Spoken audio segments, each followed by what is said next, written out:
Hello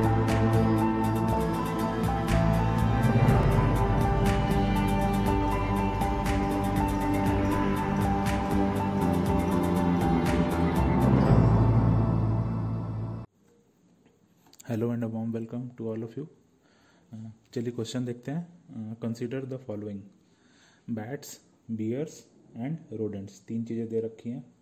इनमें से आपको बताना है कि द फेनोमेनन ऑफ हाइबरनेशन जो है इनमें से किन में होता है, इन तीन जानवरों में से किस में होता है।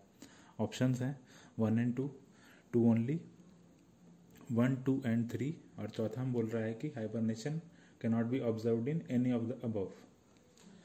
फिलहाल मैं आपको इसका आंसर बता देता हूँ। इसका आंसर है सी, यानी कि तीनों में होता है हाइबरनेशन। तो हाइबरनेशन है क्या?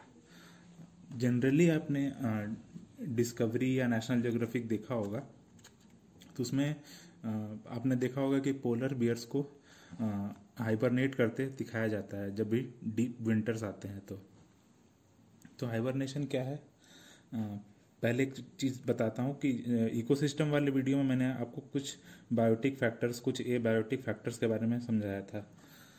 तो हमें पता है कि एबायोटिक फैक्टर्स जो हैं वो हमारे इन्वायरमेंट में चेंज होते रहते हैं। जैसे फॉर एग्जांपल टेम्परेचर हो गया। टेम्परेचर क्या है?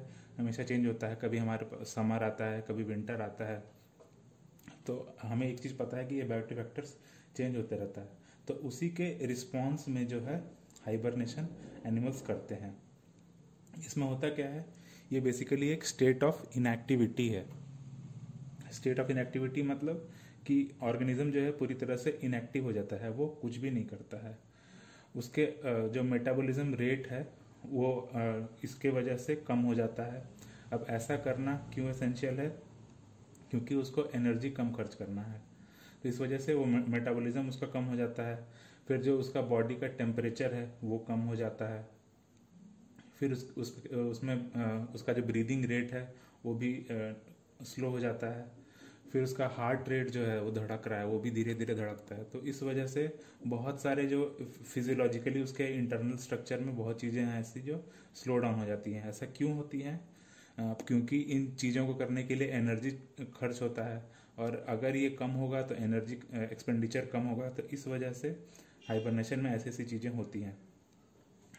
ये बेसिकली जो है एंडोथर्मिक एनिमल में होता है। मतलब एंडोथर्मिक एनिमल क्या है? ऐसे एनिमल जो खुद का हीट जनरेट करते हैं, जैसे कि मैमल्स और बर्ड्स। एंडोथर्म के अलावा एक्टोथर्म्स में भी कभी कभी हम लोग को लगता है कि हाइबरनेशन होता है, लेकिन वहाँ पे हाइबरनेशन नहीं होता एक्टोथर्म्स में। उनमें क्या होता है? डॉर्मेंसी होता है। एक्टोथर्म क्या है?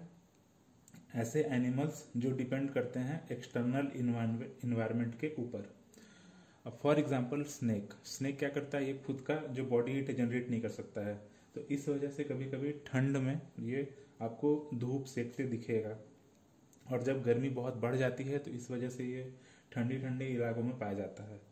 तो स्नेक जो है वो एक्टोथर्म का एग्जाम्पल हो गया। हाइबरनेशन में और एक इम्पॉर्टेंट फैक्ट है कि एनिमल्स जो हैं वो हाइपरफेजिक हो जाते हैं। अब हाइपरफेजिक का मतलब क्या है?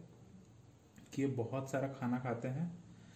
इस वजह से क्या होगा कि उनको एनर्जी स्टोर हो जाएगी, और स्टोर किस फॉर्म में होगा? फैट के फॉर्म में होगा।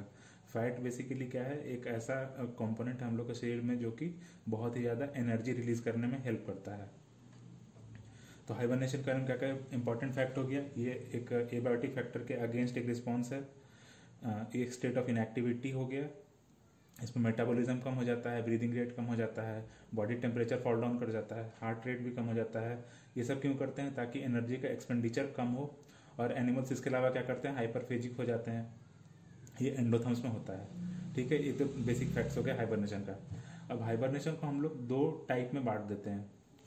एक तो हो गया ऑब्लिगेट और दूसरा हो गया फैकल्टेटिव। ऑब्लिगेट हाइबरनेशन क्या होता है? ये सीजनली होता है, मतलब हर सीजन में हर साल ये जो एनिमल्स हैं वो करते हैं, रिपीटेडली होता है। On the other hand facultative में क्या होता है कि अगर कोई स्ट्रेस है, जैसे मान लीजिए कोल्ड स्ट्रेस है, बहुत ठंड बढ़ गई है, तो वैसे केस में ये कभी कभी होता है। या फिर अगर फूड का बहुत ज़्यादा शॉर्टेज हो गया है तो वैसे केस में भी फैकल्टेटिव हाइबरनेशन है जो एनिमल्स करते हैं। मैंने आपको ये भी बताया कि एक्टोथर्म में डॉर्मेंसी होता है। उसी तरह रेप्टाइल्स हैं जैसे कि स्नेक हो गया, इनमें क्या होता है, ब्रूमेशन होता है। ये भी सिमिलर टू डॉर्मेंसी है, यहाँ पे सस्पेंडेड डेवलपमेंट हो जाता है। फिर सीड्स, जो प्लांट के सीड्स होते हैं, वो भी एक डॉर्मेंसी का एक तरीका है। जैसे ही उनको सूटेबल कंडीशन मिलेगा तो वो फिर ग्रो कर जाते हैं, लेकिन अगर इन्वायरमेंट में अगर कंडीशन जो है सूटेबल नहीं है तो सीड्स बन के वो सस्पेंडेड डेवलपमेंट अपना करते हैं। तो हाइबरनेशन है एक बहुत ही बड़े टॉपिक का पार्ट है जो कि हम लोग किसको बोल रहे हैं, रिस्पॉन्स टू एबायोटिक फैक्टर्स। यह इस डायग्राम को देखिए, डायग्राम जो है बेसिकली एनसीईआरटी से उठाया हुआ है। जैसे जैसे एक्सटर्नल लेवल चेंज हो रहा है वैसे वैसे देखिए आप कन्फॉर्मर्स में क्या हो रहा है, इंटरनल लेवल भी वैसे वैसे बिल्कुल चेंज हो रहा है, दोनों एक साथ चेंज हो रहे हैं। जबकि रेगुलेटर्स में क्या हो रहा है कि इंटरनल लेवल बिल्कुल कांस्टेंट है, एक्सटर्नल लेवल हालांकि बढ़ रहा है। पार्शियल रेगुलेटर्स में कुछ हद तक इंटरनल लेवल चेंज होता है, फिर बाद में वो क्या हो जाता है, कांस्टेंट हो जाता है। तो ये तो फिगर हो गया कन्फॉर्मर्स और रेगुलेटर्स का। अब यहाँ पे बेसिकली क्या है कि जैसे जैसे एक्सटर्नल चेंज हो रहा है वैसे मैंने आपको क्या बताया कि ऑर्गेनिज्म का इंटरनल लेवल भी चेंज हो रहा है। अब ऐसा क्यों होता है, पहली बात तो हो गई होम्योस्टैसिस। ये भी मैं आपको एक और वीडियो में डिस्कस कर रखा हूँ। इसमें क्या होता है कि बॉडी खुद का बैलेंस बनाने की कोशिश करता है एक्सटर्नल लेवल के अकॉर्डिंगली। तो एक तो होम्योस्टैसिस वाला फैक्टर हो गया, और दूसरा है fitness of species. Fitness of species आपने पढ़ा होगा कि ये इवोल्यूशन का बहुत ही एक इम्पॉर्टेंट जो है क्या है, क्राइटेरिया है। तो अगर जो ऑर्गेनिज्म है वो एक्सटर्नल लेवल के हिसाब से खुद को चेंज कर पा रहा है इंटरनली, तो वो स्पीशीज के फिटनेस को इंक्रीज करेगा। इस वजह से क्या होगा, वो उस ऑर्गेनिज्म के इवोल्यूशन में भी हेल्प करेगा। चलिए, एक तो ये बात हो गई। अब हम लोग थोड़ा सा ये अलग अलग टाइप के जो रिस्पॉन्स है उसको देखते हैं। पहला क्या हो गया, रेगुलेट। अब रेगुलेट में क्या होता है कि अगर जो बॉडी टेम्परेचर को अगर हम लोग कंसिडर कर रहे हैं तो वहाँ पर हम लोग बोलेंगे थर्मो रेगुलेशन। और अगर ऑस्मोटिक कंसंट्रेशन की बात करेंगे तो वहाँ पे होगा ऑस्मो रेगुलेशन। तो अगर ऑर्गेनिज्म जो है इन टेम्परेचर और ऑस्मोटिक कंसंट्रेशन को कांस्टेंट बनाने की कोशिश कर रहा है तो उसको हम लोग बोलेंगे थर्मो रेगुलेशन और ऑस्मो रेगुलेशन। ह्यूमंस यानी कि हम लोग में भी रेगुलेशन होता है। हम लोग का बॉडी टेम्परेचर कांस्टेंट रहने की कोशिश रखती है, जो कि अराउंड 37 डिग्री सेल्सियस के आसपास होती है, जो कि फ़ारेनहाइट बोलेंगे तो अराउंड 98 to 99 डिग्री फ़ारेनहाइट होता है। अब जैसे मान लीजिए कि बाहर का टेम्परेचर बढ़ता है तो हम लोग के शरीर में क्या होता है कि आप देखेंगे कि बहुत ज़्यादा स्वेटिंग होने लगती है। तो स्वेटिंग से क्या होता है कि जब स्वेट इवापोरेट करता है तो हमारे शरीर को ठंडक मिलती है। तो एक तो ये हम वापस जैसे टेम्परेचर बढ़ेगा तो स्वेट के थ्रू टेम्परेचर शरीर का कम किया जाएगा। वैसे ही अगर मान लीजिए कि ठंड हो रही है, ठंड बहुत ज़्यादा हो रही है, तो हमारा बॉडी शिवर करता है। शिवर करने से क्या होता है कि बॉडी के अंदर एनर्जी का प्रोडक्शन होता है, हीट का प्रोडक्शन होता है। तो ह्यूमंस कैसे अपना बॉडी को कांस्टेंट रख रहे हैं, या तो वो स्वेट कर रहे हैं या तो वो शिवर कर रहे हैं। अब दूसरे में आते हैं। दूसरा क्या है, कन्फर्म। कन्फर्म में क्या होता है कि मैंने आपको क्या बताया कि एक्सटर्नल लेवल चेंज होता है तो इंटरनल लेवल भी उसके अकॉर्डिंगली चेंज होता है। मान लीजिए कि अगर टेम्परेचर चेंज हो रहा है या फिर सॉल्ट कंसंट्रेशन चेंज हो रहा है तो इंटरनली भी अकॉर्डिंगली उसी के अकॉर्डिंग चेंज होता है। जैसे कि एक्वेटिक एनिमल्स, मान लीजिए कि फिश में भी क्या होता है, जबकि पानी का सॉल्ट कंसंट्रेशन चेंज होता है तो फिश के अंदर भी सॉल्ट कंसंट्रेशन चेंज होता है। तो ये हो गया कॉन्फॉर्म। अब इसमें एक इम्पॉर्टेंट चीज़ जानने को ये है कि अगर सरफेस एरिया अगर मान लीजिए कि ज़्यादा है तो बॉडी से हीट लॉस भी ज़्यादा होगा। जैसे कि मान लीजिए कि जानवर बड़ा है तो उसमें से क्या होगा, बॉडी हीट लॉस ज़्यादा हो जाएगा। इसीलिए क्या होता है, कोल्ड एरियाज में जो है आप देखेंगे कि जो छोटे छोटे जानवर हैं, छोटे जानवर क्या होते हैं, उनका सरफेस एरिया कंपेरेटिवली ज़्यादा होता है। तो सरफेस एरिया ज़्यादा होता है तो इस वजह से क्या होता है, उनमें से बॉडी का हीट लॉस भी ज़्यादा होता है। तो इसलिए स्मॉल एनिमल्स जो हैं वो कोल्ड एरियाज में नहीं पाए जाते हैं। अब दो चीज़ें हो गई, कन्फॉर्मर्स हो गए और रेगुलेटर्स हो गए। ये क्या करते हैं, अपने इंटरनल लेवल को या तो कांस्टेंट रखते हैं या तो चेंज करते हैं। अब कुछ ऐसे जानवर हैं जो ऐसा बिल्कुल कुछ कर ही नहीं पाते हैं, तो वो क्या करते हैं, वो माइग्रेट करते हैं। माइग्रेशन में क्या होता है, सिमिलर टू ह्यूमन माइग्रेशन है। यहाँ पर क्या होता है, जैसे है कुछ स्ट्रेस फैक्टर कुछ अगर मान लीजिए आया, अराइज हुआ, तो वहाँ पे क्या होगा कि एनिमल जो है खुद का हैबिटेट ही चेंज कर लेता है।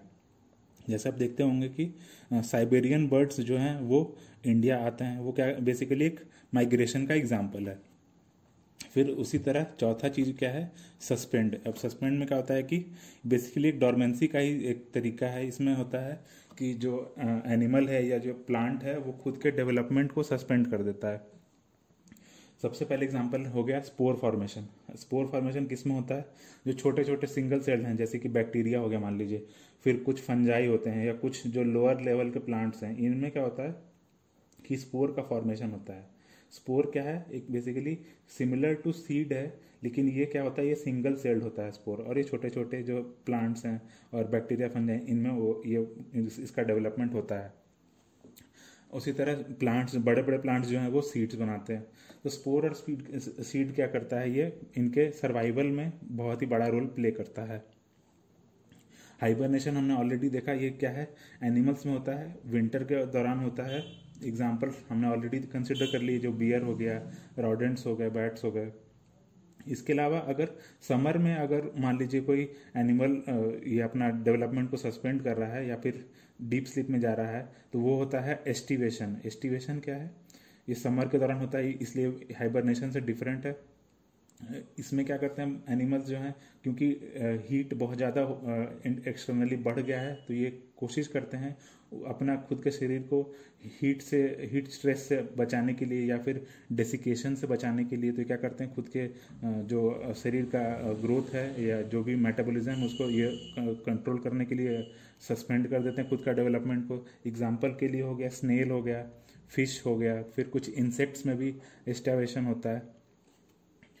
फिर कुछ प्लैंक्टन्स होते हैं जैसे जू प्लैंक्टन्स, उनमें क्या होता है, डायापॉज का स्टेज आता है। डायापॉज स्टेज भी बेसिकली एक सस्पेंडेड डेवलपमेंट का ही एक एग्जांपल है। फिर रिसेंटली क्या हुआ है कि हम लोग ह्यूमंस जो हैं, हम लोग में तो ऐसा कुछ तरीका है नहीं, लेकिन हम लोग भी क्या कर रहे हैं, हाइबरनेशन इंड्यूस करने की कोशिश कर रहे हैं। मतलब कि इसके ऊपर रिसर्च चल रहा है। अब ऐसा ह्यूमन हाइबरनेशन क्यों इंपॉर्टेंट हो जाता है, एक तो हम लोग स्पेस ट्रैवल की बात करते हैं, तो उस केस में ह्यूमन हाइबरनेशन का बड़ा रोल हो जाता है। फिर मान लीजिए अगर कोई सीरियस इंजरी हो गई है, कोई अगर एक्सीडेंट हो गया है, अगर कोई बहुत सीरियसली इंजर्ड हो गया, तो वैसे केस में भी ह्यूमन हाइबरनेशन जो है बहुत ही हेल्पफुल हो जाएगा। अब कुछ डायग्राम्स देखिए, जो पहला डायग्राम देख रहे हैं वो आप स्पोर का देख रहे हैं, इसमें स्पोर का फॉर्मेशन होता है। दूसरा में देख रहे हैं कि सीड है, जब सीड को जब वायबल कंडीशंस मिलते हैं तो वो ग्रो कर जाता है प्लांट में।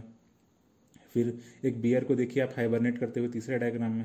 चौथे में देख रहे हैं आपकी जो स्नेल्स हैं, ये अब टेम्परेचर बढ़ गया है तो इस वजह से क्या कर रही है, एस्टाइवेशन में है, एस्टाइवेशन फेज में है अपने।